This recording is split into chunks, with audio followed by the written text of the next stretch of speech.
Welcome back to New Rockstars. I'm Jessica Clemons. Ant-Man and the Wasp Quantumania is just right around the corner, and what better way to prepare yourselves for the big head Kang Gang introduction than by rewatching the first and second Ant-Man movie? But who has time for all that? I did, thanks to Spotify's audiobook collection. I listened to Ant-Man and the Wasp: The Hero's Journey. If you don't know, Spotify offers a ton of audiobooks on Marvel heroes like the Guardians of the Galaxy, Captain Marvel, and our very own Ant-Man. So I sat down and listened to the junior novel narrated by McLeod Andrews, adapted by Steve Belling. It follows Scott and Hope from the first Ant-Man movie to the aftermath of Civil War up until the second movie, Ant-Man and the Wasp. Now, there's a lot of things in this story that are interesting and we never see in the two movies. There's a ton of information regarding Sonny Birch, Ant-Man and Falcon's relationship we hadn't seen, so I'm gonna break it down for you what happens in this novel that we didn't really see in the movies that are good to note. Also, I don't believe this is all canon, but we aren't too far off from it being true, and I'll get into it here. We start the story with Cassie and Scott hanging out and Cassie asking about the Captain America story, which we know is her way of saying Captain America Civil War. For us, we ended Ant-Man with the post-credit teaser to Civil War with Sam Wilson telling Captain America, "I know a guy." Then picking up in Civil War with Clint Barton opening the van to reveal Scott Lang. Hero's Journey reveals that conversation between Clint and Scott actually looked like this. There was no call, no email, no nothing. Just Barton showing up on his doorstep, telling him that he had to leave with him.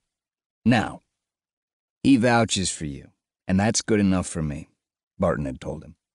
He was Falcon, a.k.a. Sam Wilson. But me? Really? Scott had asked.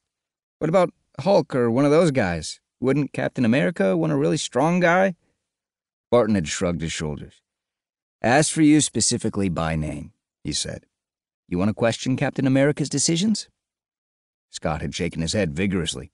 Nope, I'm good with it. The beeline to all this story until they merge begins with Hank Pym and Hope Van Dyne and their strained relationship as father and daughter that we all know far too well because we've seen the movies. Hank put up both his hands, palms outward, in a gesture of surrender. I've been a jerk! Hope gazed up at the ceiling, searching for the words she wanted to say. It's not about you being a jerk, she said slowly. I notice you didn't dispute the fact that I'm a jerk. The story, like all books, can tell you the character's emotion rather than seeing it on camera. So during the specific scene in Ant-Man where Scott tells Hope he's expendable, that's why he's in the Ant-Man suit instead of her, Hero's Journey tells us what's really behind Hope's subtle expression. Hope hadn't thought of it that way. Why would she? For her entire life, all she knew about her father was that he'd tried to shut her out of his life. The story bounces back from present day to flashbacks with storytelling to Cassie from Scott, and it's nice getting these little memories from the movies, like the retelling of Scott stealing the Ant-Man suit and his first trial in it. The book does summarize the movies nonetheless, making it easier for you to rehash what you maybe forgotten. Plus, it's just really cute because he's telling it to Cassie like stories. He's interrupted by a phone call with Jimmy Woo, which puts Scott in a tizzy because he doesn't want this to ruin Cassie's moment right now. It's just time for our daily check-in. I'm in the field on another assignment, so I'm calling it in today. Oh, okay, Scott answered with palpable relief. Wu made him nervous. He hoped he didn't sound nervous, but he was pretty sure that he did. Well, I'm here at home, not leaving, like usual. Good, Wu replied, clearly distracted. Because I'd hate for anything to ruin our arrangement. I'm sure Cassie would hate it too. You're so close, Scott. It's only a matter of time before your sentence is served.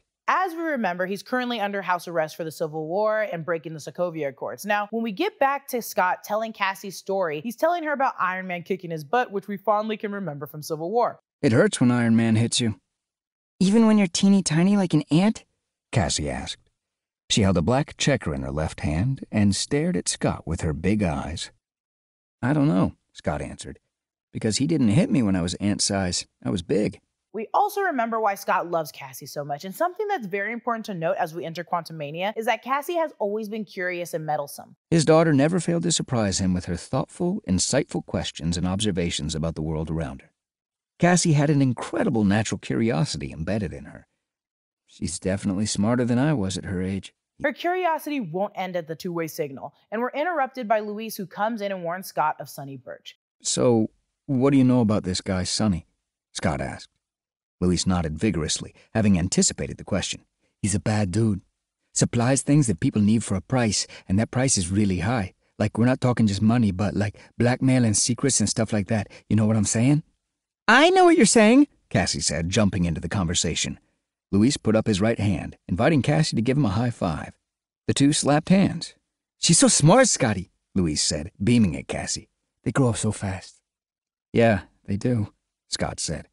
In this story, Scott learned of Sonny Birch before we watched Hope's interaction with him from the van in Ant-Man and the Wasp. Now we enter the story where we talked about Sonny Birch and his connection to Hank Pym. In the MCU, he had connections with the FBI and was contacted by Hope and Hank, but in Hero's Journey, Sonny and Hank crossed paths during Hank's SHIELD days, and his reputation precedes him. Rumor had it that Sonny used to fence stuff for Hydra, the same organization that S.H.I.E.L.D. had fought against for years. Another rumor was that Sonny was a stone-cold killer. Unfortunately, like in the movie, they needed this part from Sonny, and in Hero's Journey, we get insight to Hope's first encounter with Sonny at a battered, grimy diner. It sort of mimicked the same introduction they had in Ant-Man and the Wasp, but in a completely different location. So right here is the part of the story I really got into. I really like this. Like I said earlier, Luis warning Scott of Sonny Birch led Scott to believe Birch was doing something bad with Hank and Hope. He was becoming paranoid, so much so he called up Sam Wilson for a favor. Tell you what, Cap's got something cooking, but we might have a little downtime. You give me the information, and I'll see what I can do. Thanks, Sam. I really appreciate it, Scott said, trying not to sound too hopeful. Don't get your hopes up, Sam replied. I sounded too hopeful, Scott thought. What a moron. The guy's name is Sonny, Scott began. He's a bad guy, a fence. Deals in stolen merchandise, but really high-tech stuff. He had contact with a couple of people from Pym Technologies in the last couple weeks. After Civil War, Sam and Scott became good acquaintances, and I love the idea of this because technically Ant-Man's first Avenger friend would be Falcon. He met him first in Ant-Man. Sam requested Clint bring him in. Maybe I just want everything from this, but I think they're closer than what we see. Not only is Birch a piece of work, but he's a wanted man. The feds would love to get their hands on him, and they're looking. So, anyone you know? They're gonna get caught in the crossfire. Yeah, I figured, Scott repeated. Listen, Sam, thanks for this. I owe you one. You owe me like 20, Sam said. Look me up when you get out, Tic-Tac.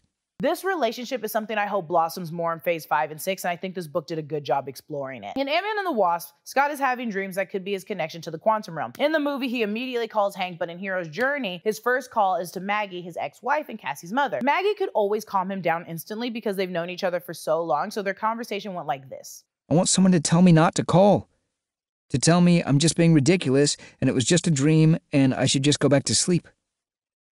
Without missing half a beat, Maggie replied, You're being ridiculous. It was just a dream, and you should go back to sleep. Scott laughed. Set myself up for that, he said. Maggie sighed. You'll do the right thing, Scott. I'd say you always do, but you don't. But I know you'll do what you think is best. Thanks, Maggie. Give Cassie a kiss for me, okay? Scott said. Eventually, he calls Hank, which, like in the movie, he leaves a voice message hoping that they can help him interpret his bad dreams. And that was it for the thrilling adventures of Ant-Man and the Wasp Hero's Journey. There's a ton of great audiobooks on Spotify for you to listen to. Go on over there and check them out. If you're a listener like me and work better listening than reading, this is great for you. I also like any form of storytelling before bed. Make sure to follow me on Instagram and Twitter at Lulu_Clemons. Follow New Rockstars, subscribe to New Rockstars for more breakdowns of everything you love. Thanks for watching. Bye.